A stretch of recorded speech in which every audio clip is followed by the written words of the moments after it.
मैं 2 दफ़ा मुझे कैंसर हो चुका है, तो मैं कैंसर सर्वाइवर हूँ। सबसे पहले तो मैं नाम मंसर खान और इस मुहिम के साथ मेम्बरान का शुक्रिया अदा करती हूँ, जिनकी कावियों से आगाही मुहिम का इनकार वजूद में आया।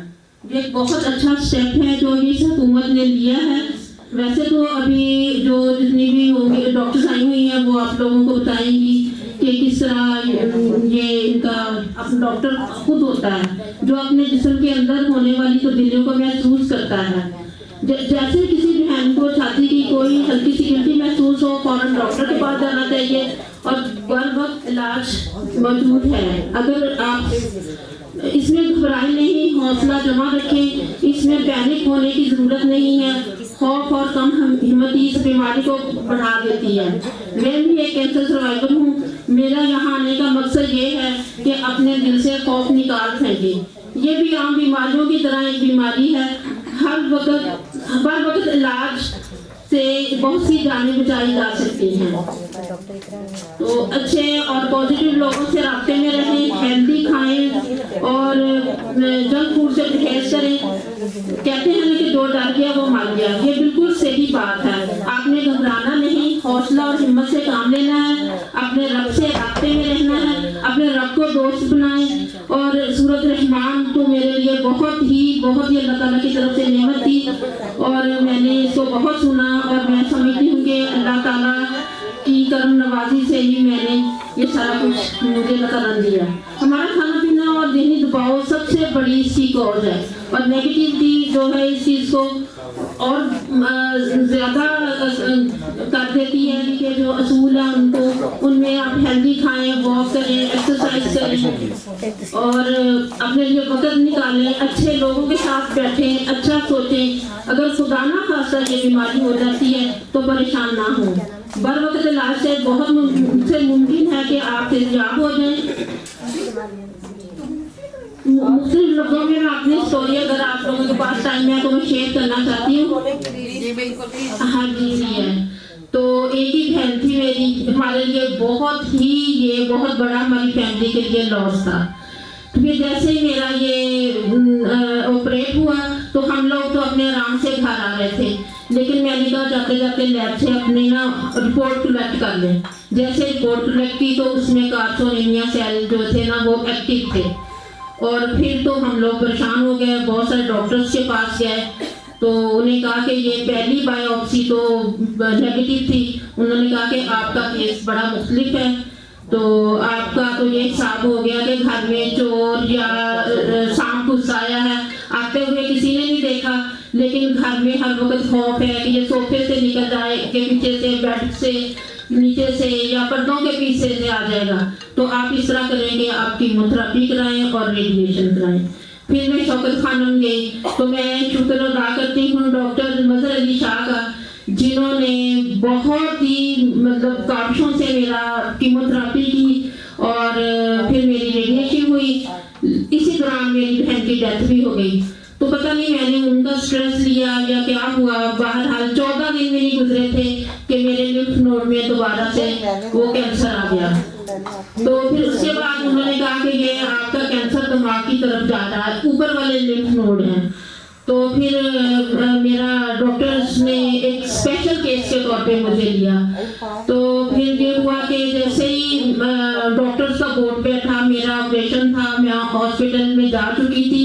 मेरे सारे फैमिली मेंबर्स परेशान थे कि अब क्या होगा, खाला की डेथ हो गई है, अब पता नहीं क्या होगा। लेकिन मुझे अपने अल्लाह पे इतना भरोसा था और डॉक्टर ये कहते थे कि हमने पहला पेशेंट देखा है जो इतने हौसले से और इस चीज़ को कोई बॉदर ही नहीं कर रहा। तो फिर शुक्र अल्हम्दुलिल्लाह कि जब मेरा ऑपरेशन था तो उस वक्त डॉक्टर ने कहा, 24 डॉक्टरों ने कहा कि हम ऑपरेट नहीं करेंगे, हम रिस्क नहीं लेंगे। लेकिन एक डॉक्टर थे जो वो करना चाहते थे, लेकिन अल्लाह का शुक्र है कि मेरा ऑपरेशन नहीं हुआ। फिर उन्होंने कहा कि मेरे मियाँ से भी बात हुई, मुझे मेरे सामने ही शौकत खाना वालों की अच्छी बात जो मुझे ये लगती है ना कि वो मरीज को सही सही बता देते हैं। उन्होंने कहा कि इसका जो है दिमाग की तरफ जा रहा है, तो ऊपर वाले लिम्फ नोड है, तो ये पैरालाइज भी हो सकती है। तो इसलिए कि हम इसका फिर मेरे जो चचा डॉक्टर हैं उनके ब्रदर इन लॉ अमेरिका में एक रिसर्च सेंटर है, वहाँ पे काम कर रहे थे। उन्होंने मेरे पेपर्स वहाँ भेजे। उन्होंने कहा कि हमारे पास एक मेडिसिन है, लेकिन हमने जो ना अभी ह्यूमन पे नहीं अप्लाई की है, तो आप बात तो इसमें जाना ही है, तो बेहतर है कि इसको इसमें अप्लाई कर लें। तो मेरे मियाँ ने कहा कि नो रिस्क नो गेम, तो उन्होंने कहा हम रिस्क लेंगे। तो जब फिर मैंने भी कहा, उन्होंने मुझसे पूछा, मैंने कहा अल्लाह का शुक्र है कि मैं तैयार हूँ। तो हम जब भी जाते थे, हर दफा डेथ बेड पे साइन होते थे कि पता नहीं मैंने सर्वाइव करना नहीं करना, लेकिन अल्हम्दुलिल्लाह जो पहली मेरी कीमो हुई है, उसी से ही मेरी 70% वो जो था लम्प वो गायब हो गया। और सेकंड फिर उन्होंने कहा कि हमने करनी तो है ही, पूरे हम सर्कल लगाएंगे। फिर वो हुआ, फिर रेडिएशन हुई। अल्लाह का शुक्र है कि मैं यहाँ पे हूँ। और इसमें मैं सब बहनों को यही कहती हूँ कि कभी भी कोई ऐसी चीज महसूस हो, उसमें शर्मिंदगी मत महसूस करें, उसको बताएं। जो आप स्टार्ट में जो बीमारी पकड़ी जाती है ना, उसका हल है।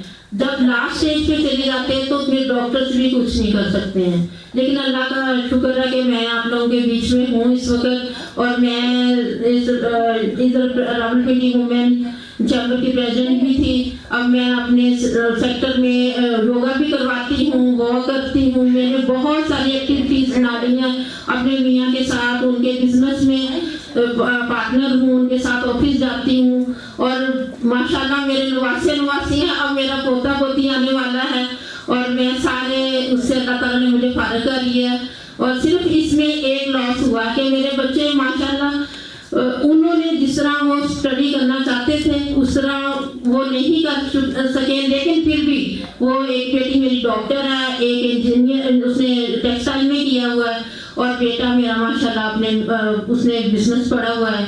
तो अल्लाह का शुक्र है, हम अब एक हैप्पी फैमिली है उस वक्त। अगर मेरे साथ मेरे फैमिली वाले दोस्त यार ना होते, तो दुआएं ना होती, तो मैं इस वक्त यहाँ ना होती। और इसकी सबसे बड़ी मैं जो क्रेडिट देती हूँ अपनी इस आजमाइश में, अल्लाह ने मुझे पूरा उतारा है। और मैं कहती हूँ मैं तो एक नाचीज बंदी हूँ। मेरा नाम खाना काबा में लोगों ने दुआएं मांगी, मस्जिदों में हुई, हमारे गाँव में हुई, हमारे मरकज में मेरे लिए स्पेशल दुआएं हुई। तो अल्लाह का शुक्र है। अब मैं आप सब लोगों से यही अपील करती हूँ कि अगर कोई बंदा कोई बच्ची ये महसूस करे, तो अपना टाइमली डॉक्टर के पास जाएं, और हर चीज़ का इलाज है। और हौसला और हिम्मत से काम लें, अपनी ज़िंदगी को अच्छे तरीके से गुजारें, हेल्दी खाएं, वॉक करें, एक्सरसाइज करें, और नेगेटिविटी बिल्कुल ना अपने दिल में रखें। नफरतें, रंजिशें, ये चीज़ें इंसान को अंदर से खोखला कर दी। आप मुझे सुनने का बहुत शुक्रिया, थैंक यू सो मच। वो साइकाइट्री है, और मैं उसी पॉइंट ऑफ व्यू से इस प्रॉब्लम के बारे में बात करूँगी। जैसे कि मैम आबदा ने आपसे डिस्कस किया और हमने बात की आपसे कि इसके लिए फैमिली सपोर्ट जो बहुत ज़रूरी है।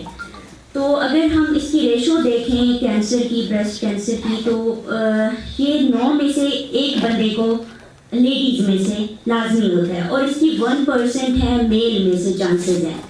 तो फीमेल पे फोकस करते हुए बात करेंगे, तो अगर 9 में से 1 लेडी को है, तो इसका मतलब है कि यहाँ पे हम जितनी लेडीज़ बैठी हैं उसमें रिस्क है। तो इसका सबसे बड़ा जो इससे बचने का तरीका है, जो इसका हल है, तो आप अपना एक तो सेल्फ एग्जामिनेशन बहुत ज़्यादा ज़रूरी है। आप खुद मंथली बेसिस पे अपना एग्जामिनेशन करें। फिर अगर आपको कुछ ऐसा फील होता है जो अनयूजुअल है, जो कि नॉर्मल नहीं है, तो आप किसी भी हॉस्पिटल में किसी डॉक्टर से रुजू करें, क्योंकि इसकी बेसिकली 4 स्टेजेस होती हैं। अगर इनिशियल स्टेज पे आप इसको डायग्नोज कर लेते हैं, तो इसका मतलब है कि रिकवरी चांसेस बहुत ज़्यादा हैं।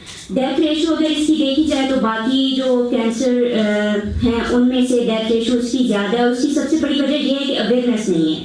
ये एक ऐसा स्टिग्मा है, जैसे कि अगर मैं मेंटल प्रॉब्लम्स की बात करूं, तो वो एक स्टिग्मा है कि हम एक जो मेंटल फैसिलिटी है उस तक नहीं जाते हैं। तो बिल्कुल इसी तरह से ये एक स्टिग्मा है कि अगर ब्लड रिलेशन में फैमिली में से किसी को ये प्रॉब्लम है, तो इसके चांसेस चांसेस बढ़ जाते हैं। और चांसेस जब मतलब इसकी स्क्रीनिंग होती है, स्क्रीनिंग अगर आप करवा सकते हैं, और अगर आपकी फैमिली में किसी को ये प्रॉब्लम है तो फिर 35 ईयर्स का वेट ना करें, उससे पहले 30 ईयर्स तक आप अपनी स्क्रीनिंग कंप्लीट करवाएं। और फिर एक स्टेज आती है कि जब खुदा न खासा आप में से किसी में ये चीज़ डायग्नोज हो जाती है, तो उसके लिए सबसे बड़ी बात ये है कि आपको मोटिवेट रहना है। अगर आपके सर्कल में, आपकी फैमिली में किसी को ये प्रॉब्लम है या खुदा न खासा आपको प्रॉब्लम है, तो इसमें ये डीमोटिवेट होने की बिल्कुल ज़रूरत नहीं है। जैसे बाकी बीमारियों में रिकवरी चांसेस होते हैं, बिल्कुल इसी तरह से इसको भी एक नॉर्मल डिसऑर्डर के तौर पे लें, इसका ट्रीटमेंट करवाएं, मोटिवेट रहें। जितना आप स्ट्रेस फ्री रहेंगे, जितना आप मोटिवेट रहेंगे, नेगेटिविटी से दूर रहेंगे, तो इंशाल्लाह आप जल्दी सर्वाइव करेंगे और इस प्रॉब्लम से जल्दी आप रिकवर कर जाएंगे इंशाल्लाह। लेकिन मैंने इस चीज़ को इतना डिले कर दिया कि मैं after 6 month 8 month after year में उसके पास गई। तो नूरी से हमारे चेकअप्स हुए थे, तो उनके चेकअप जो हुए थे वो ठीक नहीं थे, मतलब कि उसकी जो रिपोर्ट थी ना वो ठीक नहीं थी, मतलब रिपोर्ट में इसके उनकी रिपोर्ट इतनी क्लियर नहीं थी। फिर प्राइवेटली मैंने अच्छी एक डॉक्टर से कंसल्ट किया, उन्होंने रिपोर्ट ली, तो हम लोग एक बड़े आर्मी के हॉस्पिटल गए। तो उन्होंने जैसे ही डॉक्टर ने, सर्जन ने इसको चेक किया, उन्होंने कहा आप आज ही एडमिट हो जाएं, मैं इसको देखूंगा। तो मुझे जो डायग्नोज हुआ वो अल्लाह का शुक्र है कि वो कैंसर नहीं था, लेकिन फाइब्रोइड एनोमिया जिसको कहते हैं, ये लड़कियों को ब्रेस्ट में बहुत ज़्यादा प्रॉब्लम हो रहा है आजकल। तो इसका कॉज मुझे तो यही बताया गया था कि ये जंक फूड्स या चिकन वो लड़कियाँ बहुत ज़्यादा खाती हैं, तो उसकी वजह से होता है। लेकिन मेरे लेट करने से ये इतना प्रॉब्लम हो गया, जो एक मटर के दाने के बराबर गिल्टी महसूस होती थी, वो मेरी बेटी को वन साइड पे थी, लेकिन 1 साल लेट करने से अराउंड द क्लॉक उसको दोनों साइड पे ये प्रॉब्लम आया। और मेरी बेटी से पहले एक लड़की जो मतलब कि ऑपरेशन के लिए गई थी अंदर, तो उन्होंने कहा था कि ये इतनी सी गिल्टी है, तो ये तो 5 मिनट लगेंगे, 10 मिनट लगेंगे, ऑपरेशन होगा। तो वो ऑपरेशन के लिए गई, तो वो मतलब कि आपको मैं यहाँ पे क्या बताऊँ कि वो लड़की खौफ से अंदर उसकी टेबल पे डेथ हो गई। और मेरी जो उस वक्त बाहर हालत थी, ये मैं जानती हूँ, ये मेरा अल्लाह जानता है। तो मेरी बेटी का मैं थी, मैं बाहर कांप रही थी, रो रही थी। लेकिन उसके बाद मेरी बेटी का ऑपरेशन 3 आवर चला, कोई थोड़ी बात नहीं होती है, मोर देन 3 आवर उसका ऑपरेशन चला। और डॉक्टर्स ने कहा कि आपने डर के या जो भी काम है कि आपने इतना लेट कर दिया। उन्होंने कहा कि अभी तो ये फाइब्रोइड एनोमिया ही था, लेकिन आफ्टर 30-40 ईयर्स, मतलब कि 35 ईयर्स आपको दोबारा चेक करवाना पड़ेगा कि खुदा ना खासा इसमें वो ना हो जाए। अब मेरी बेटी मोर देन 25 ईयर है और अभी इसकी 2 महीने हुए शादी हुई है, लेकिन उसको बहुत ज़्यादा प्रॉब्लम है। तो चेकअप्स करवाए हैं, तो वो यही कह रहे हैं कि ये फाइब्रोइड एनोमिया ही अगेन हो सकता है, लेकिन उसका भी नीडल चेकअप्स नहीं हुए। तो आप मुझे ज़रा प्लीज़ बताइएगा कि खुदा न खासा ये डेंजरस तो नहीं हो सकता कि आने वाले टाइम में, क्योंकि ये प्रॉब्लम बहुत जल्दी दोबारा आ है।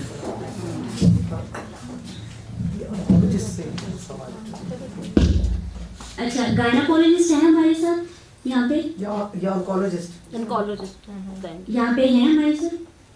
ये आप मैं साइकाइट्री को के पॉइंट ऑफ व्यू से आपको इनको जवाब देने की कोशिश करती हूँ। बाकी तो ये है कि जो स्पेशलिस्ट हैं, जी आप स्पेशलिस्ट हैं, वो इसके बारे में बेहतर बता सकती हैं। तो पहले तो थैंक यू सो मच, आप अपनी बेटी की स्टोरी आपने शेयर की। और जैसे कि इन्होंने बात की कि इन्होंने अपने डर और खौफ की वजह से इसको बहुत ज़्यादा लेट कर दिया। अगर 1 ईयर पहले वो उसको अपनी बेटी को हॉस्पिटल ले जाती तो शायद वो इतनी सीवियर कंडीशन उसकी ना होती या फिर प्रॉब्लम इतनी बढ़ती नहीं। तो पहली बात जो ये है कि मैं साइकाइट्री पॉइंट ऑफ व्यू से आपको बताऊं कि एक्सेप्टेंस बहुत ज़्यादा ज़रूरी है। अगर आपको कोई प्रॉब्लम आप समझते हैं कि इससे रिलेटेड आपके साथ प्रॉब्लम हो रही है, तो फिर एक्सेप्टेंस लाएं। इसको बाकी बीमारियों की तरह एक बीमारी के तौर पे ही लें, और उसके अलावा ये है कि आप जल्द अज जल्द अपने एक स्पेशलिस्ट से कंसल्ट करें। फिर दूसरी बात है कि जैसे इन्होंने कहा कि डॉक्टर्स ने कहा कि दोबारा रिस्क है, तो बिल्कुल है। जैसे मैम आपदा ने भी इस चीज़ को बताया कि इनको 2 दफ़ा हो चुका है। तो अगर आपको ये प्रॉब्लम एक दफ़ा हो जाता है तो उसके चांसेस बढ़ जाते हैं। आपको दोबारा चेकअप की, एक रेगुलर फॉलोअप्स की बहुत ज़्यादा ज़रूरत होती है। और ये प्रॉब्लम जो है, ये जब 35 ईयर से ज़्यादा आपकी एज हो जाती है तो फिर इसका रिस्क भी बढ़ जाता है। फिर साथ जब रिस्क बढ़ता है, एज ज़्यादा होती है, तो रिकवरी चांसेस जो इसके हैं वो कम होते जाते हैं।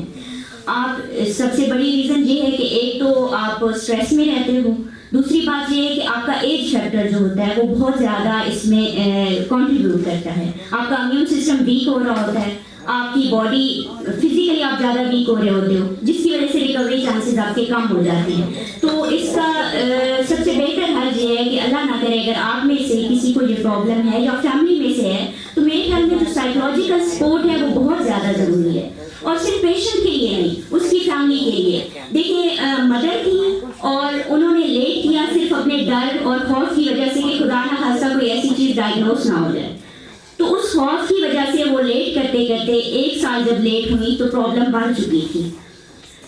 अगर फैमिली को साइकोलॉजिकल सपोर्ट मिलती रहे, अवेयरनेस उनको मिलती रहे, उनको बताया जाता रहे कि ये एक जो प्रॉब्लम है, जब तक आप एक फैसिलिटी की तरफ नहीं जाएंगे, ट्रीटमेंट की तरफ नहीं जाएंगे, तो प्रॉब्लम में बढ़ना है, कम नहीं होना है। लेकिन जब प्रॉब्लम एक बंदे की बढ़ेगी तो आपकी पूरी फैमिली सर्कल डिस्टर्ब होगा।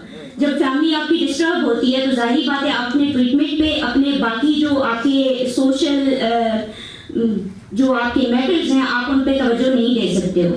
तो मेरे ख्याल में जो फैमिली है उसको सपोर्ट की बहुत ज़्यादा ज़रूरत होती है, मोटिवेशन की ज़रूरत होती है। आज यहाँ पे हम जितने लोग इकट्ठे हुए हैं, तो अगर इनमें से एक बंदा भी 2-4 जुमले मोटिवेशनल किसी दूसरे बंदे को जो कैंसर सर्वाइवर है या जो इस प्रॉब्लम को फेस कर रहा है उसके साथ बोलने, शेयर करने, तो मेरे ख्याल में बहुत बड़ी मोटिवेशन होगी। Thank you so much. और अगर कोई इससे रिलेटेड क्वेश्चन है तो 38 की है। जब उनकी डिलीवरी हुई उस वक्त डॉक्टर ने कहा था कि आप अपना चेकअप करवाएं, मुझे इधर कुछ लग रहा है, लेकिन उन्होंने डर और खौफ की वजह से बताया ही नहीं। तो जब उनका ट्रेड मतलब वो हद से ज़्यादा गुजर गया तो फिर उनको वो सर्वाइव ही नहीं कर सकी। उनको जो कीमोथेरापी उन्होंने दी वो इतनी ज़्यादा स्ट्रॉन्ग थी कि वो ब्लड कैंसर बन गया, क्योंकि उनका ब्लड प्लाज्मा जल चुका था और वो सर्वाइव ही नहीं कर सकी। तो मुझे भी जब मेरा भी उन्होंने 17 मतलब कि आज की मेरी सर्जरी थी, मेरे लिम्फ नोड बिल्कुल नहीं है, और डॉक्टर ने कहा था कि आप ये भूल जाएं कि आप हाथ यहाँ तक उठाएंगी, यहाँ तक नामुमकिन है, यहाँ तक तो बिल्कुल नहीं। लेकिन अल्लाह का शुक्र है मैं एक्सरसाइज करती रही और मेरा हाथ उस हाथ से भी ज़्यादा। लेकिन मैं लिखती पहले इससे थी, अब मुझे लिखने में प्रॉब्लम, मेरी हैंड राइटिंग खराब हो गई है। अब मैं राइट से ट्राई करती हूँ लेकिन मेरा अनइंटेंशनली हाथ उधर ही जाता है। तो मैं यही कहूँगी कि अपना मोराल आप रखें, घबराएं नहीं, शुरू में सबको। तो आपका अपनी बेटियों के साथ स्पेशली कम्युनिकेशन गैप नहीं होना चाहिए। आपकी इतनी फ्रेंडशिप होनी चाहिए बेटियों के साथ के बजाय वो इस चीज़ पे डरने के और इसको छुपाने के आपके साथ शेयर करें। और जब आपके साथ वो इस तरह की कोई बात शेयर करती हैं, आपको लगता है कि नॉर्मल नहीं है, तो इस चीज़ को आप लोग पहले सेल्फ एग्जामिनेशन बहुत ज़्यादा ज़रूरी है, उसके बाद आप उनको एक ट्रीटमेंट फैसिलिटी की तरफ लाजमी लेके जाएँ। और इसकी अलामात में से अगर मैं आपको बताऊं तो जो लेडीज़ फीड नहीं करवाती अपने बच्चों को या जिनकी शादी लेट होती है उनमें इसके चांसेस ज़्यादा होते हैं। बेसिकली ये होता है कि जो लेडीज़ के दूध की रतूबतें हैं उनमें यहाँ पे गिल्टियाँ बन जाती हैं, रसोली जिसको हम आम जुबान में बोलते हैं।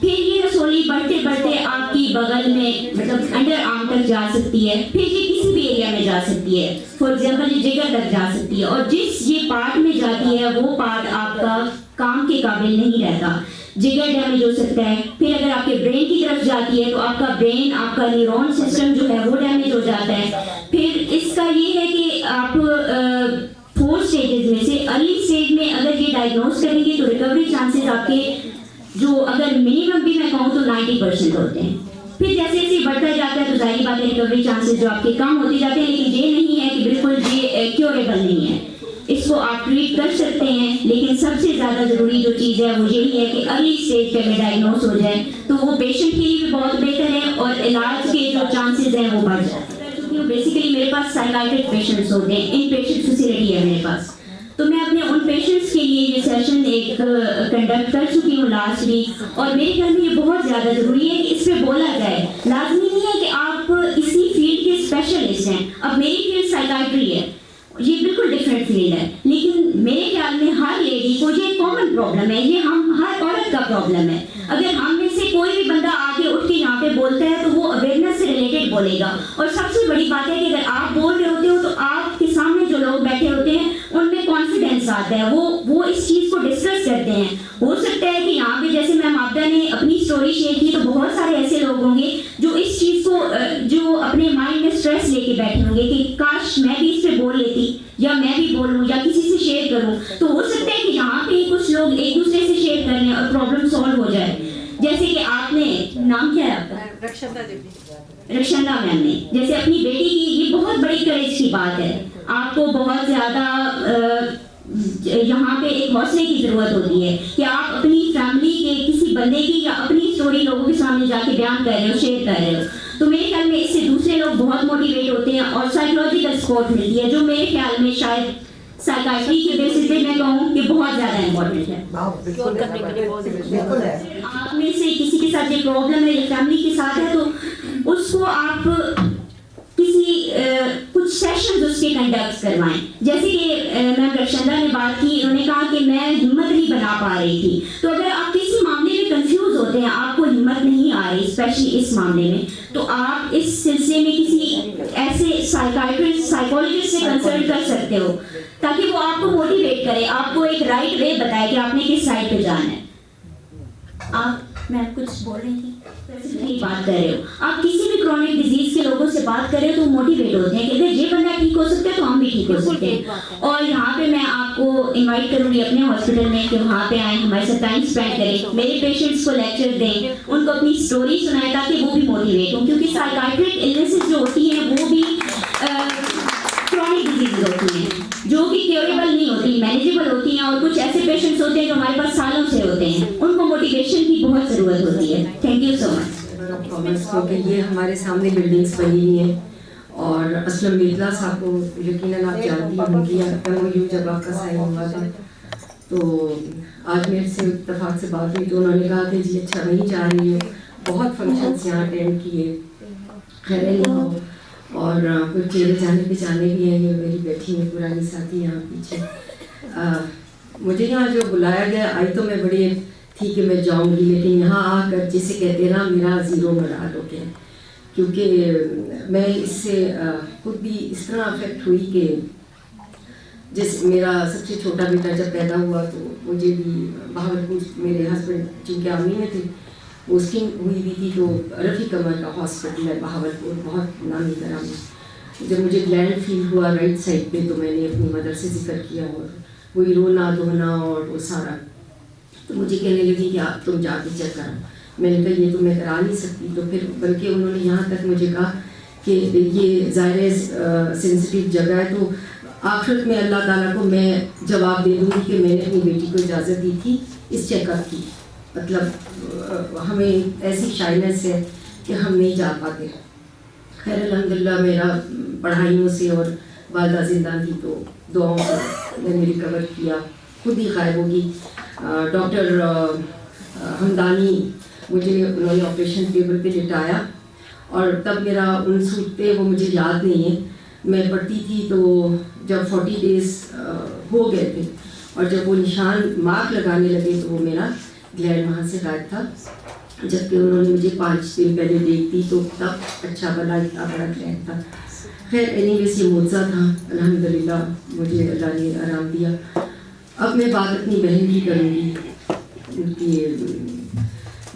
यही जैसे बातें सुन रही हूँ, शाइनेस और ये सारे मामला।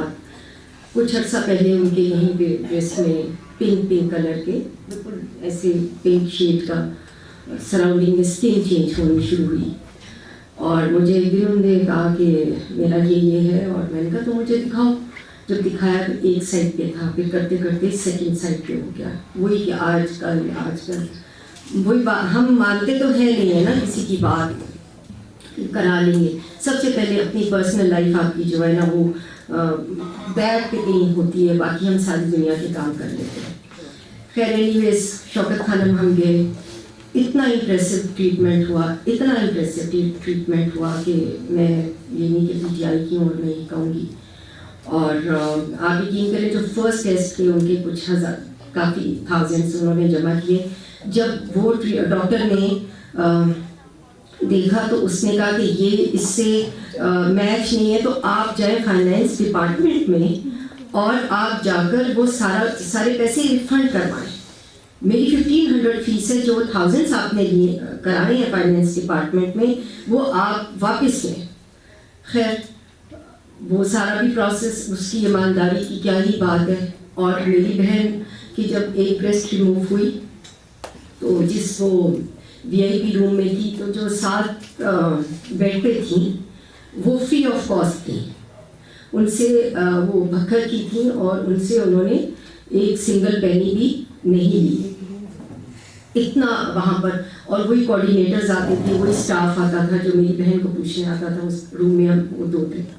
खैर एनीवेज, बेहतरी की तलाश में वो क्योंकि सिटीज़न थी, अमेरिका की पासपोर्ट होल्डर थी, वहाँ गई। वहाँ इंडियन डॉक्टर्स ने उसका बहुत अच्छा इलाज किया और चलता रहा। कीमो की टैबलेट खाती रही और ये सब करते रहे। और 8 महीने, वही बात है कि जब उसको वही बड़ी बड़ी मशीनों से गुजारा जाता था, यहाँ हम बारातें अटेंड कर रहे हैं भतीजे की और शादियाँ फैमिली की, और वो उस प्रोसेस से गुजर रही है। तो कट द स्टोरी शॉर्ट, अभी वो आई 20 फरवरी को वो वापस आई। 13 फरवरी को उस पर एक इंजेक्शन लगा जो थोड़ा सा डिफरेंट कंपनी का था, अमेरिका की मैं बात बता रही हूँ।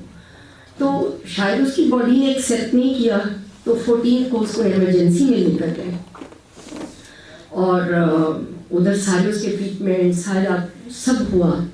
तो डॉक्टर्स ने 14 फरवरी को और 15 को उसको 100% ओके रिपोर्ट दी कि आप हर लिहाज से ठीक है और आप ट्रेवल कर सकती हैं। 18 की फ्लाइट थी, 20 को यहाँ पहुँची। तो मुझे बस ये कि हमारा सेशन था शमीम शायद उन दिनों जब वो तो खैर मैंने कहा मैं आऊँगी। आई, मैं बहुत सुस्त हूँ, वीकनेस फील हो रही है, मुझे इंजेक्शन सूट नहीं किया, बस ये कहती रही। इतने में कोरोना ने हाई पकड़ ली। कोई भी जिसे कहते हैं ना, हम उसको लेकर ना जाएंगे, इम्यूनिटी उसकी इतनी कम होगी। तो खैर बाहर कुछ भी नहीं, सूप दे, ये कर वो कर, इस तरफ तो ख्याल ही नहीं गया। जब एक दिन उसका सांस बहुत 21 अप्रैल को काफ़ी वीक हो गई और उखड़ा, और हम जब उसको अलशिफा दहिया के हॉस्पिटल में लेकर गए तो उन्होंने लेने से इनकार कर दिया। उन्होंने कहा कि जी इनको तो कोरोना है। तो ज़ाहिर है मैंने उसे लुक आफ्टर करी थी और ये सारा। खैर वहाँ से उन्होंने कोरोना के अलशिफा फॉरन शिफ्ट किया। वहाँ रही, कोरोना क्लियर था, उनको कोरोना नहीं था, लेकिन 2-3 दिन टेस्ट वगैरह में लगे। आप यकीन करेंगे 5 मई को शी डाइड।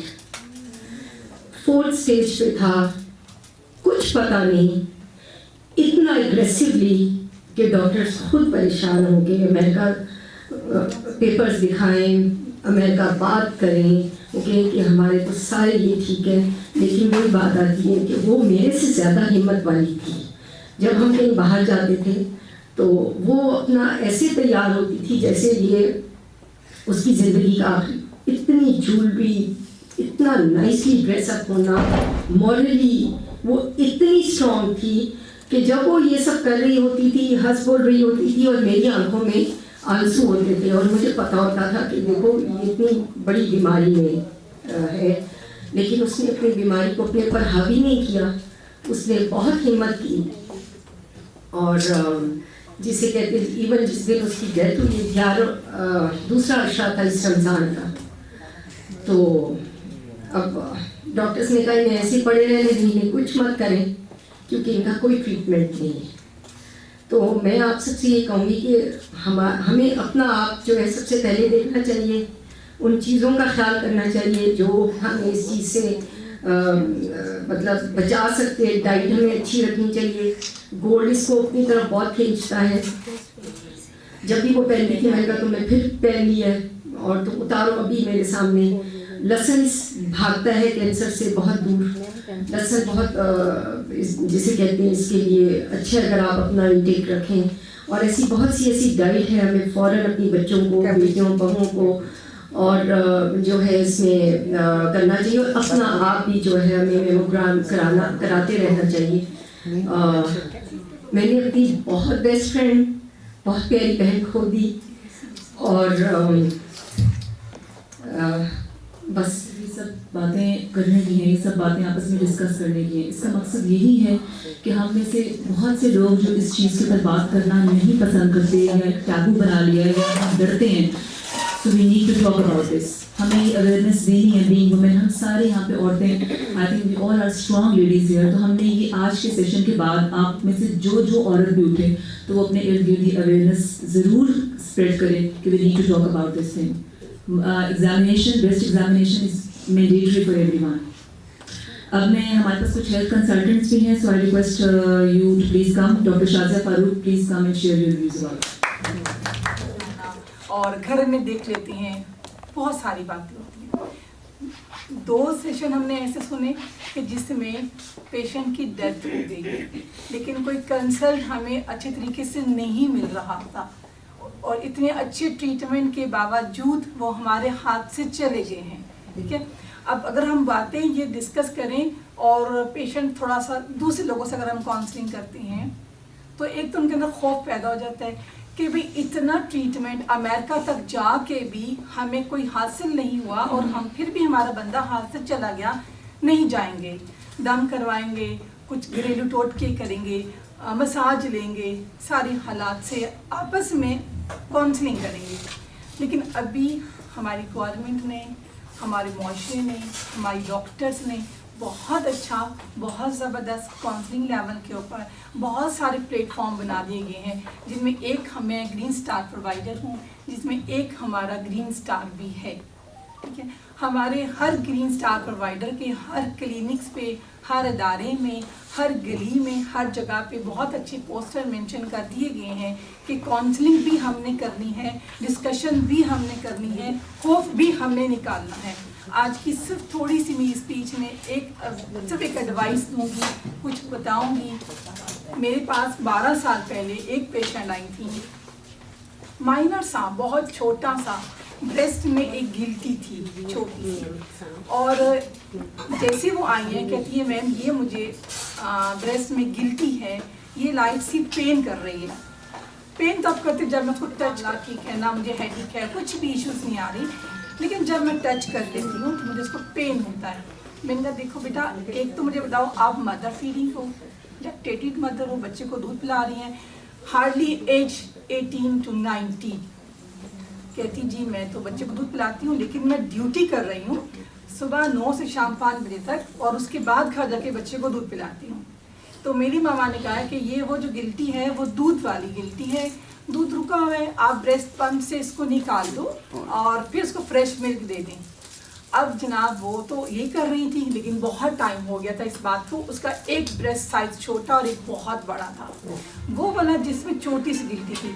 लेकिन फिर भी उनकी कॉल क्या थी कि जस्ट ओनली छोटी गिल्टी है, और ये एक ब्रेस्ट मेरा बड़ा है, एक छोटा है, ये पहले भी था। मेन बात बताने का मकसद ये है कि इस बच्चे की पैदाइश से पहले एंटीनेटल प्रोसीजर में वो पहले भी इसका ब्रेस्ट अप एंड डाउन हो गया था, साइज छोटा बड़ा हो गया था। जब वो 9 मंथ अपने डॉक्टर के पास जा रही थी, कोई एग्जामिनेशन नहीं था, कोई कैलकुलेशन नहीं थी, सिर्फ वही हिस्ट्री थी, कितने महीने का बच्चा है, क्या हुआ क्या नहीं हुआ। तो हमें खुद भी बताना चाहिए था, हमारी अपनी भी गलती थी, हमारे पेशेंट की भी गलती थी, उसने कॉल नहीं किया। लेकिन जब वो बेबी हो गया, सारे मामला हो के BPH टाइम भी गुजर गया।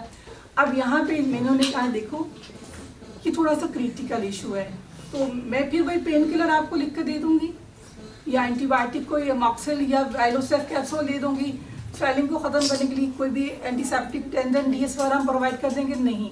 और तुम कितने पेन किलर लगाओगी इस पेन को ख़त्म करने के लिए, आप अभी पेन चली जाएंगे, या किसी अच्छी गायनेकोलॉजिस्ट के पास चली जाएं।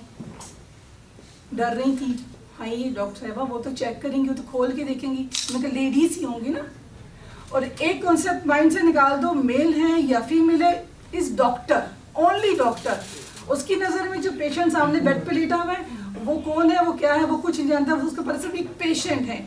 तो ये हमारी काउंसलिंग का पहला हिस्सा होता है। बहरहाल पेशेंट ने मेरी बात मानी, वो चली गई, लेकिन उसका कैंसर काफ़ी हद तक बढ़ चुका था, और इमीडिएटली बहुत जल्द उसी वक्त उस बच्ची को घर आने नहीं दिया। मेरे ख्याल से हार्डली 3, 4, 5, 7 दिन के बाद मुझे न्यूज़ मिला कि उसका ब्रेस्ट रिमूव कर दिया गया है। चलिए ब्रेस्ट तो रिमूव कर दिया, लेकिन कैंसर बॉडी में था, ठीक है, कैंसर बॉडी में था। आज वो बच्चा 12 साल का है, विदाउट मदर, ठीक है। उसकी वजह क्या थी, इतना लंबा अच्छा प्रोसीजर, इतना अच्छा डिस्कशन, इतना अच्छा ऑपरेट के बाद भी हमारी पेशेंट फिर 6-7 महीने के बाद उसी में इन्वॉल्व होगी। डॉक्टर साहब ने जैसे कहा, ज़रूरी नहीं कि ब्रेस्ट में ही कैंसर होगा, वो जो लंग्स, वो जो गुदूत है, वो जो ट्यूमर है, वो जो गिल्टी है, वो मूव कर रही है, वो रूट्स वाली भी हो सकती है, वो लीवर तक जा सकती है, तो is called liver infection. On the spot उसका घर में डेथ हुआ। छोटी सी बात है कि महीने में एक बार जैसे आपका पीरियड साइकिल गुजर जाता है, गुस्ल वाला दिन है, बड़ा खूबसूरत से अपने आप को वॉश करें, एक्सरसाइज लें, राउंड क्लॉकवाइज अपने बॉडी को, अपनी ब्रेस्ट को, अपने एक्सिला को प्रेस करें, दबाएं हल्का सा, कोई प्रेशर देने की ज़रूरत नहीं है। लेफ़्ट एंड राइट खुद भी करें। घर में जितनी भी बच्चियां हैं, भाभियां हैं, कज़न हैं, उन्हें भी बताएं कि यार महीने में ओनली 1 टाइम लाइट, जिस दिन आपका गुस्ल पे पीरियड्स होगा, पीरियड्स डे का लास्ट डे, ठीक है। इंशाल्लाह इस तकलीफ से महफूज भी रहेंगे, बच्चे भी रहेंगे। सेकंड नंबर पे कि अब हमें पेशेंट डर रहा है जी कैंसर क्या है, क्यों कैंसर हो रहा है, क्या वजह है, ब्रेस्ट काट देंगे, नहीं, कुछ भी नहीं करती हैं। सिर्फ थोड़ी सी बात, अभी तकरीबन कोई 25-26 दिन पहले बच्ची है, 27 एज की है, बैचलर है, और उसकी कॉल थी, ये आज के पता ना हमारी वॉइस कॉल पे भी वो आ रहा है, टून आ रही है जी ब्रेस्ट कैंसर के वाले से खौफ से उसने जब कॉल किया कि भाई मेरे नेपल से वाइट डिस्चार्ज आ रहा है, मैं तो बच्ची हूँ, तो मुझे डर लग रहा है, मेरी मम्मा डर गई, ये क्या वजह है। मैंने कहा कुछ नहीं करना, हाथ भी नहीं लगाएं, सिर्फ आप उसको चेक करें कि वो मिल्की है, वाइट है, रेडिश है, क्या है, उसको आप सिर्फ देख लें और मुझे वो वाली बताएं कि वो जो वाइट डिस्चार्ज से लीक हो रहा है वो मिल्की है या रेडिश है या प्लेन वाटर है, क्योंकि हार्मोन्स भी आपका अगर बिल्ट हो जाता है तो भी वो इंक्रीज होना शुरू हो जाता है। और बैचलर्स 27 एज, जैसे कि डॉक्टर साहब ने कहा था कि भी एज भी इफेक्ट करता है, देर की शादियां भी प्रॉब्लम कर देते हैं। अब वो 27 एज थी, हेल्दी बॉडी था और ब्रेस्ट तो कर रहा था, उसका हार्मोनल लेवल काफ़ी ज़्यादा ग्रोथ कर रहा था। मैं कहा सर, जब उसने कहा कि नहीं सर पानी की तरह का थिक डिस्चार्ज है, इट्स ओके, पेन नहीं है, कुछ भी नहीं, सिर्फ ये आ रहा है, ठीक है, मुसलसल आ रहा है, फिर भी हमने उसको रेफ़र ही किया कैंसर डिपार्टमेंट में, क्योंकि ये हमारी कॉल नहीं है, हमारा कॉल उसको एडवाइस करना राइट वे। जहाँ पे दुनिया भर में ब्रेस्ट कैंसर कम हो रहा है, हमारे यहाँ बढ़ रहा है, और उसका रीज़न ये है कि हमारे यहाँ अवेयरनेस नहीं है, हमारी औरतें घर में बताती नहीं हैं, अपने आप को इम्पोर्टेंस नहीं देती हैं, और जब तक मर्ज इतना बढ़ जाता है कि कभी कभी उसमें कीड़े भी पड़ जाते हैं, तब तक वो नहीं आती हैं। सारी दुनिया में 4 स्टेजेस है ब्रेस्ट कैंसर की, हमारे यहाँ 5 हैं, दिस इज़ अ फैक्ट। लेकिन सबसे ज़रूरी है कि अगर आप 5 मिनट, सिर्फ 5 मिनट हर महीने आप निकालें अपने लिए, अपनी बेटियों को, माँ को, जो भी, just take out 5 minutes of your time, that is all you need. Checkup करें, मंथली करें, तो वो स्टेज ही नहीं पहुंचेगी कि आपको ब्रेस्ट कैंसर की क्योर होना पड़े आपको बहुत ज़्यादा, क्योंकि जैसे ही आपको पता चलता है छोटी सी गुठली, आप फौरन डॉक्टर के पास जाएं। और अपनी जो लड़कियां हैं उनसे ये दरख्वास्त है कि अपनी अम्मी को बताएं, कि प्लीज़ अपनी अम्मी को, अपनी खाला को, किसी को बताएं। हमारे यहाँ सबसे ज़्यादा प्रॉब्लम ये है कि क्योंकि हमारा कल्चर है, हम मानते हैं, शर्म है, हया है, तो हमारे प्राइम मिनिस्टर साहब कहते हैं घबराना नहीं है। सो बेसिकली घबराना नहीं है, but the thing is you just have to take this thing कि ये मेरे लिए, जैसे ऑक्सीजन, प्लेन से ऑक्सीजन गिरती है ना, तो वो हमेशा कहते हैं कि जी पहले आप खुद सांस ले लें और फिर दूसरे की मदद करें। So that is the most important thing कि आपने हर महीने 5 मिनट निकालने हैं और अपने घर वालों को ये समझाना है कि ये कोई शर्म की बात नहीं है। I've been associated with television for many years, तो हमें हमेशा यही होता था कि जी आप कुछ साल पहले तक ब्रेस्ट का लफ्ज नहीं ले सकते थे, अभी तक यही है कि आप ब्रेस्ट कहते हो तो सब कांप जाते हैं कि हाय हाय क्या बात कर रही है तुमने, ये कैसे, तुम कैसे लफ्ज कैसे ले सकते हो। लेकिन जस्ट लाइक योर कान, नाक, आंख, breast is also a part of your body. और ये समीना अलवी की, फर्स्ट लेडी की फाइट यही है कि जी आप इसको एक्सेप्टेबल बनाएं, औरतें इसके ऊपर डिस्कशन करें। I am very touched by all the things that you have said and you have said, because ये हमारी सब औरतों की एक जर्नी है, you know, it's a journey, and इसका फर्स्ट चीज है कि जी औरत का औरत होना ही इसका रीजन है। कहते हैं रीजन क्या है? It's because you're a woman. Even men get breast cancer. 1% men को भी breast cancer होता है, लेकिन ये हमने शुरू किया था about 2 years ago, and अल्हम्दुलिल्लाह this year इतना ये बड़ा हो गया है कि कि 1 अक्टूबर को प्रेसिडेंसी से शुरू हुआ था, then all over Pakistan Samina ji has gone all over Pakistan fighting this battle कि जी आप जस्ट डायलॉग शुरू करें, आप औरतों से कि इससे झिझके नहीं, जस्ट टॉक अबाउट इट। पहली चीज होती है कॉन्वर्सेशन, सेकंड चीज होती है knowing that you can help yourself and you can help other women. So please, मैं बहुत शॉर्ट बोला, मैं ज्यादा नहीं बोलना चाह रही, बस सिर्फ just this 5 minutes of your time and all these ladies, everybody was there। हम जहाँ जाते हैं, हम 2 साल से इसको कंडक्ट कर रहे हैं, जहाँ जाते हैं हमसे सबसे ये रिक्वेस्ट करते हैं कि आप हमारी टास्क फोर्स का हिस्सा बन जाएं। Just think of yourself as part of the breast cancer awareness task force, our team. That is all we want. So wherever you go, which अपने घर में जरूर जाके बताना है, information देनी है। and एक चीज मैं आपसे शेयर करना चाह रही हूँ कि अभी कराची में 24th को हमारा at the Governor House we had a big event। और वो चीज उसमें हमने हेल्पलाइन इंट्रोड्यूस की है which is called the breast cancer helpline. उसमें ये है कि जहाँ औरतें शर्माती हैं या नहीं आना चाहती हैं, all they need to do is call this number and tell them कि जी ये है और ये मेरी प्रॉब्लम है, और वहाँ पे डॉक्टर्स हैं जो आपको जवाब देंगे। यू डोंट हैव, और बाकी सीरियस होगा तो they will tell you to go to the next thing. तो मैं अगर ये नंबर शेयर करूँ, अगर आप ले रहे हैं तो it will be a big I think thing. It's a different number, so it's like 0213. Shall I do it? मैं 2-3 दफा बोल दूँगी ताकि 37373। ये एक और दफा बोलूँ? पीछे से 0213 873 7373। तो ये हेल्पलाइन है, तो एनीबडी जितना इसको फैला सकते हैं प्लीज फैलाएं ताकि कहीं। और एक और चीज जो बड़ी मजे की दफा हुई है ना, salute to man, I am also a PTI, so I am very proud PTI. But the thing is कि एक तो खान साहब ने ये चीज बहुत पहले कर दी थी कैंसर की, बिकॉज ऑफ हिज मदर, आप लोग सबको पता है। But now it's going forward and no matter what party you belong to, no matter who you like और डोंट लाइक, बट इस चीज को अगर हम साथ मिलकर united as women go forward, it will take us a long way and it will help a lot of women all over Pakistan. So let's beat cancer together, please. Thank you so much. Akhtar साहिबा हैं हमारी senior, हमारी रूही साहिबा हैं senior हैं, ये 20 साल से खान साहब के साथ हैं।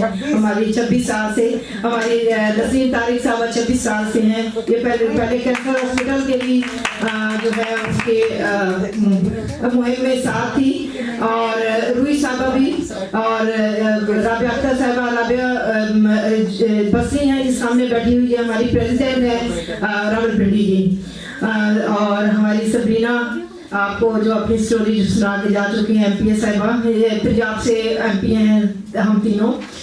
मिसबा साहिबा आपका भी बहुत शुक्रिया, आप इस प्रोग्राम में यहाँ पे तशरीफ आई। हम सब ख्वातीन आपके टीम का हिस्सा बनना भी चाहती हैं और हैं भी, क्योंकि जब से अक्टूबर में पहले दिन जो प्रोग्राम था उससे लेके आज तक मैं क्योंकि नॉर्थ पंजाब में हूँ, तो मेरे ख्याल में ये कोई 15 या 18वां प्रोग्राम है जो यहाँ पे मैं अटेंड कर रही हूँ। कहीं मैं खुद इन्वॉल्व थी, क्यों करवा रही थी, और कहीं से मैं एज अ चीफ गेस्ट थी, और कहीं पे एज अ गेस्ट वैसे ही मैंने किया, क्योंकि ये एक हार्ट इशू है और हमारी बच्चियाँ आजकल की जो खासकर बच्चियाँ उनमें बहुत ज़्यादा ये हो रहा है। और उसके लिए एक ही मैं आप सब माओं को भी कहूँगी कि हमारा बच्चों का वे ऑफ लिविंग जो है ना वो टोटली चेंज हो गया है।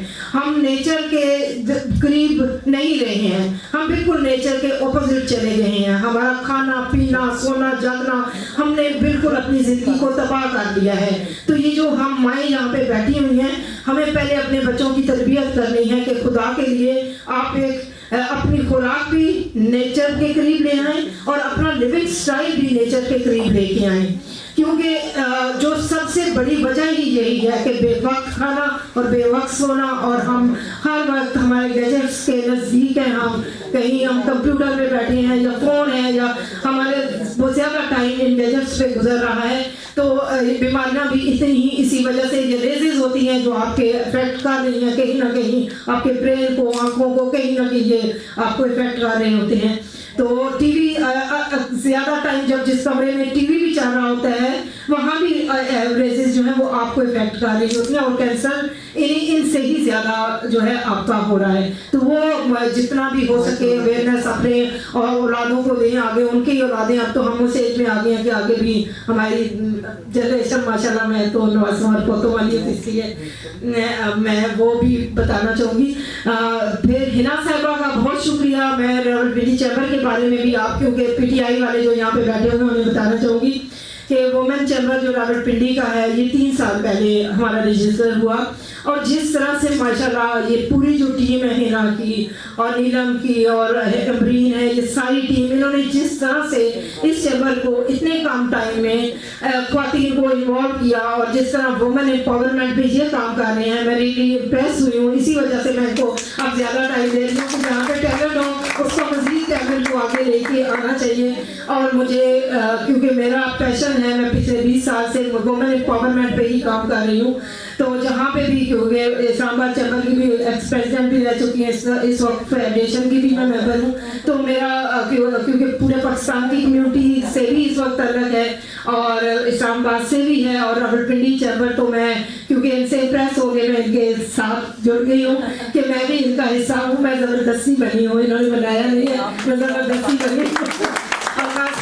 हिना साहिबा की एफर्ट्स जो मैं आपको बताना चाहूँगी कि इन्होंने कराची में 2 चैम्बर, फिर अटक में चैम्बर, फिर रावलपिंडी में चैम्बर, जिस तरह ये 4-5 चैम्बर्स को एक वक्त में लेके और इतनी ज़्यादा ख्वातीन को लेके चल रही हैं। ये हमारे वुमेन विंग की जो यहाँ पे ख्वातीन बैठी हैं उनके लिए भी बड़ा एक प्लेटफॉर्म है। आप लोग आएँ, जो भी यहाँ पे मेंबरशिप लेना चाहती हैं वो मेंबरशिप लें, इनके साथ मिलकर काम करें। हमारी बहुत गुर्बत है, बहुत ख्वातीन घरों में काम कर रही हैं, बहुत टैलेंट है, प्लेटफॉर्म नहीं है और ये एक प्लेटफॉर्म ऐसा आपको मिल गया है यहाँ पे, आपने देख लिया है। मैंने इसीलिए आप लोगों को बुलाया था कि ये चंद ख्वातीन जो लीडर्स हैं, ये इनके पीछे 200 300 औरतें हैं यहाँ पे पिंडी में, तो मैंने इस वजह से इनको आपके साथ मैंने कहा ये प्रोग्राम भी हो जाएगा और ये आपका देख भी लेंगे कि नेक्स्ट टाइम जो है ये आपके चैम्बर का हिस्सा भी बने और अपनी जो ख्वातीन हैंडीक्राफ्ट कर रही हैं, जो भी बिजनेस कर रही हैं, इनमें से बहुत सी ख्वातीन हैं जिनकी आगे वर्कर्स जो हैं वो घरों में काम कर रही हैं, तो उन्हें एक प्लेटफॉर्म मिलेगा,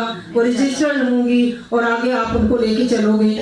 तो बाकी एक चीज़ और जो मैं बताना चाह रही हूँ कि हमारी गवर्नमेंट ने एक तो ये इनिशिएटिव तो लिया ही है, 2 साल हो गए हैं, उसके अलावा एक हेल्थ कार्ड इशू किया जा रहा है 7.5 लाख रुपया, जो गुर्बत की लकीर से नीचे हैं और हॉस्पिटल नहीं जा सकते उनके लिए वो कार्ड है। तो ये जो मुझे अभी मैंने 2 दिन पहले मैन चैम्बर का जो है पिंडी का, उसमें उन्होंने मेरे से सवाल किया था, तो उनको मैंने जवाब दिया था हुकूमत क्या कर रही है, तो मैंने कहा कि 7.5 लाख का मुफ्त में आपको मिल रहा है। आपकी कोई भी खुदा न खास्ता बच्ची है, किसी का इलाज है, कहीं भी है, तो 7.5 लाख का तो आप इलाज जाके करवा सकते हैं। तो ये भी अवेयरनेस आप अपने भी चैम्बर की ख्वातीन है वो भी अपनी वर्कर्स को दें कि आप लोग हेल्थ कार्ड बनवाएं। एक हेल्पलाइन नंबर है, उस पर आपने ID कार्ड डालना है, तो वो आपको बता देंगे कि आप इसके अहल हो या नहीं हो। वो जितना हो सके आप अपने वर्कर्स के वो कार्ड बनवाएं। एक फैमिली का एक कार्ड अगर 7.5 लाख का बन जाता है तो उसमें पूरी फैमिली वो जो है अपना इलाज करवा सकती है।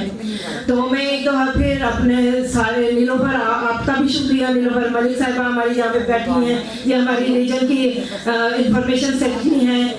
रुखसाना खालिद साहिबा हैं, हमारी फाइनेंस सेक्रेटरी हैं नॉर्थ पंजाब की, और जनरल सेक्रेटरी हैं हमारी नॉर्थ पंजाब की। ये सारी की सारी मैंने अपना नॉर्थ पंजाब और रावलपिंडी बुलाया है कि कम अज़ कम, क्योंकि नॉर्थ पंजाब में हमारे इस वक्त 12 ज़िले हैं। आपको पता होना चाहिए कि यहाँ से लेके फैसलाबाद तक 3 डिवीजन है और 12 आगे डिस्ट्रिक्ट्स हैं जिनमें हम लोग वुमेन विंग में काम कर रहे हैं। तो जितना हो सकता है हमने अवेयरनेस वहाँ पे हमने जो है फैसलाबाद में भी, सरगोदा में भी और यहाँ पे भी हमारी पूरी टीम अपने अपने लेवल पे हर जगह पे ये प्रोग्राम कर रही है और काफ़ी बड़े बड़े भी कर रहे हैं। वो मुख्तलिफ ऑर्गेनाइजेशन के साथ भी मिलकर कर रहे हैं, जैसे यहाँ मैंने अब पिंडी चैम्बर के साथ किया, तो कहीं किसी कॉलेज के साथ मिलकर कर रहे हैं, कहीं यूनिवर्सिटीज़ के साथ मिलकर कर रहे हैं, कहीं मेडिकल यूनिवर्सिटी के साथ मिलकर। तो ये हमारा लगातार यानी कि समीना अलवी साहिबा के साथ, चाहे उन्हें पता हो या ना हो, लेकिन हमारा क्योंकि गवर्नमेंट हमारी है तो हमारी ये कॉज है कि हम इससे कामयाब बनाएं इस पूरी मुहिम को। तो बहुत शुक्रिया आप सब लोगों का भी, खास कर जो PTI की मेरी बहनें आई हैं उनको भी, और अपने जो चैम्बर है रावलपिंडी जब उनका मैं शुक्रिया अदा करती हूँ कि हमेशा आप बहुत इज्जत देते हैं मुझे। वंस अगेन सबका अचानक एक दिन मुझे फील हुआ कि मुझे लेफ्ट वाली ब्रेस्ट में दर्द होता है। 2-3 दफ़ा मैंने अपना अल्ट्रासाउंड वगैरह करवाया तो नॉर्मल आता था, लेकिन मेरे हस्बैंड और बच्चे, मेरी 2 बड़ी बेटियां डॉक्टर हैं, तो बेटी कहती है कि अम्मा आप वैसे ही परेशान हो रही हैं। तो मैंने डॉक्टर को कहा तो उन्होंने कहा कि जी आप ऐसे करें, अपना मेमोग्राम कराएं। जैसे मैंने मेमोग्राम कराया तो फिर वही हुआ कि मेरे सर पे बम क्या फटा, मेरी ज़मीन जैसे था ना, मेरी ज़मीन पाँव के नीचे से किसी ने निकाल लिया, खींच लिया। लेकिन मैंने अपने आप को, आप यकीन करें, मेरे साथ स्टाफ कॉलेज की एक जनरल साहब की वाइफ भी थी, उनका भी पॉजिटिव था और मेरा भी पॉजिटिव था। और उस खातून ने अपना पर्स उधर फेंका, अपना मोबाइल फेंका, और वो बजाय लिफ्ट के एमएच से मैंने करवाया था, सीढ़ियों उतर के वो आ गई और गाड़ी में बैठ के उसने रोना शुरू कर दिया ड्राइवर के सामने। तो जनरल साहब के हमारे बहुत अच्छे, उन्होंने मुझे कहा कि बहन क्या हो गया। मैंने कहा जी बस ये तो अल्लाह की तरफ से है, मैंने इसको बहुत पॉजिटिव लिया है कि अगर कोई ऐसी चीज़ है तो ये मेरी बीमारी है, वो जाहिर हो गई। बहुत स्ट्रॉन्ग थी। 2 साल उन्होंने फाइट किया, कीमोथेरेपी, रेडिएशन। और जब मैं CMH में हम जाते थे रेडिएशन के लिए, तो वहाँ पर मुझे याद है एक लेडी बैठी थी, उन्होंने कहा आप देखो आपकी कितनी स्ट्रॉन्ग है आपकी मदर।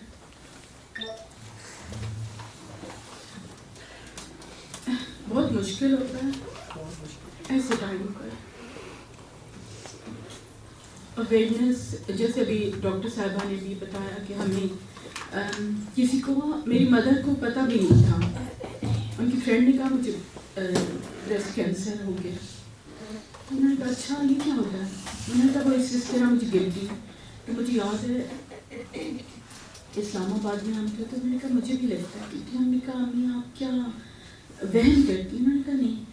तो मेरा भाई इमरान, तो उसने कहा चलें डॉक्टर के पास।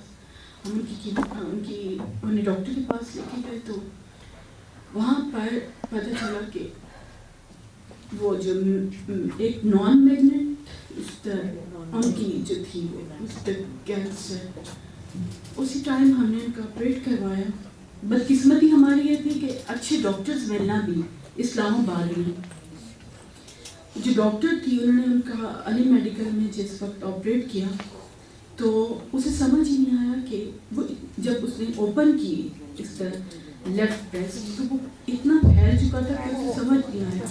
और उसने 1 डे उस सर्जरी को ओपन छोड़ा और बाकी तमाम डॉक्टर्स बुलाए। तो डॉक्टर्स ने कहा कि उस चीज़ को प्रोसेस किया आगे,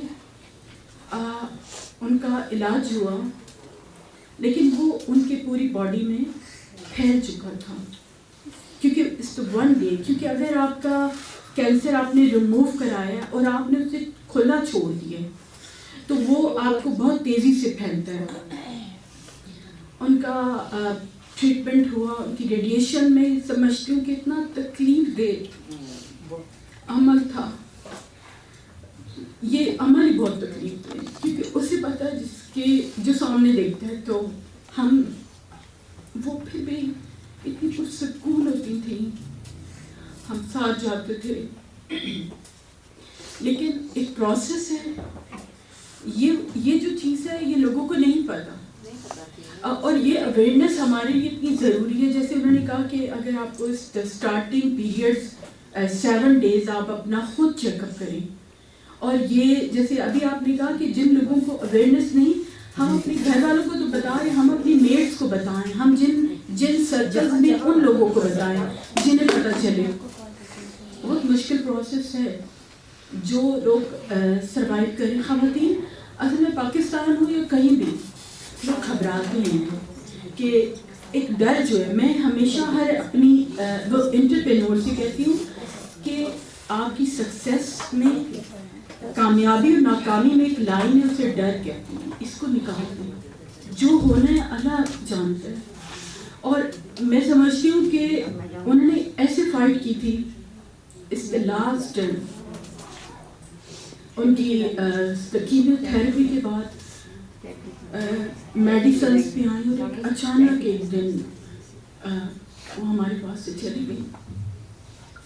तो मुझे याद है तकावी और शबुल हुसैन ने कहा कि इनका ये फुल बॉडी में, तो वो औरतें जिनकी डेथ इस पोजीशन में हो जाती है और जब वो कैंसर आपके पेट में, तो उन्होंने कहा कि ये भी शहादत उसमें आता है। और उनके लिए वो हम हमेशा हर एक को मोटिवेट करती थी। वो अपनी बीमारी, अपनी रेडिएशन के लिए जाती थी, जितनी औरतें बैठी होती थी सारी आके उनके पास जमा हो जाती थी और उन्हें बताती थी ना टोटके, ऐसे करो, आप ऐसे करो, आपने इस तरीके से करना है। तो हम लोग इसी चीज़ को आगे लेके, मैं तो खैर मैं कहती हूँ कि मेरी माँ जैसी दुनिया में कोई माँ नहीं थी, क्योंकि अक्सर वो अपनी माँ के बारे में कहती थी कि दुनिया में मेरी माँ जैसी कोई माँ नहीं। तो मैं कहती थी नहीं अम्मी, आपकी माँ जैसी होगी, मेरी माँ जैसी नहीं। तो हम इस चीज़ को आगे लेके चलें, हम किस तरीके से इस सारे शमीम आफ्ताब साहिबा आपने बहुत अच्छा ये इस वक्त सेशन कराया। इसमें से अगर 10 लोगों को भी अवेयरनेस होती है सबको, ये आगे बहुत आगे जाएगी और हम इस अवेयरनेस को इस तरीके से लेके चल सकते हैं कि लोग ऑपरेट करवाते हुए डरते हैं, लोग दूसरी चीज़ों में खूब ज़्यादा रहते हैं। आज जैसे मिसबा ने कहा कि ब्रेस्ट का नाम ही हम ले सकते थे कुछ अर्से पहले कि जी वो कैंसर है, कहाँ पर है। तो ये चीज़ें अवेयरनेस लेकर आती हैं। ये एक समीना अलवी की एक बहुत बड़ी कॉज है। मैं समझती हूँ कि ये वो सदका जारी है जो आप लोग कर रहे हैं ना, इसका अजर अल्लाह ताला दे सकता है। हम लोग नहीं दे सकते, जो चले गए हैं उनको हम याद। मुझे जब ये अपनी बहन का जिक्र कर रही थी तो मैं सोच रही थी कि हम ऐसे टाइम पे मेरी मदर कहती थी कि कभी किसी की डेथ पे जाके ना, वो कहती थी हम कहीं जाते हैं तो हमें अगले का नहीं, हम अपनों को। तो बस मैं ये समझती हूँ कि हम जितने लोगों को अवेयरनेस दे सकें। आज बहुत खुशी हुई आप लोगों को यहाँ देख के। शमीम साहब हमेशा मुझसे जिक्र करती थी कि मैं सारी अपनी टीम को लेकर आऊँगी, दिल्ली चैम्बर को प्रमोट करें। ये पब्लिक प्रॉपर्टी है और मैंने इसे प्रूफ भी किया कि ये पब्लिक प्रॉपर्टी है। इसे हमने ला के भी पब्लिक में रख दिया। ये हमारी ज़ाती मलकियत नहीं है, ये हमारी फैमिली जागीर नहीं है, ये आप लोगों का है। आप लोगों ने इसे लेके चलना है और इंशाल्लाह ताला आप इसे जितना भी आगे लेके जा सकते हैं आप लोग आए। ये आप लोगों का चैम्बर है, इस द वुमेन चैम्बर है। ये कोई है ना मनसब या वो चीज़ नहीं है। और हम हर हवाले से जो चीज़ें हैं उन्हें प्रमोट करें। Thank you very much. अपने इर्द गिर्द देनी चाहिए सब लोगों को कि आप किस तरह अपना टेस्ट कर खुद से अपना एग्जामिन कर सकते हैं या आप अपने उसको कहाँ तक डॉक्टर्स तक कैसे पहुँच सकते हैं, ये सारी चीज़ें। तो मुझे बड़ा अच्छा लगा और मैं थैंक यू कहना चाहती हूँ। मैं ज़्यादा टाइम नहीं लेना चाह रही इसलिए कि बहुत ज़्यादा टाइम हो गया है। तो thank you so much everyone कि आप लोग आए और आप लोगों के सिर्फ अक्टूबर मुझे भी हाजिर ने कहा कि काइंडली ये बात जाके स्टेज पे बोलो कि सिर्फ अक्टूबर का मंथ इसके लिए नहीं है। Throughout the year we need to talk, we need to discuss. In the end Rawalpindi women chamber एक छोटा सा सॉवेनियर मैम शमीमा आफ्ताब को देना चाहती है। Please ma'am Shamima Aftab and I request miss Hina Mansab Khan, our group leader, to please come on the stage.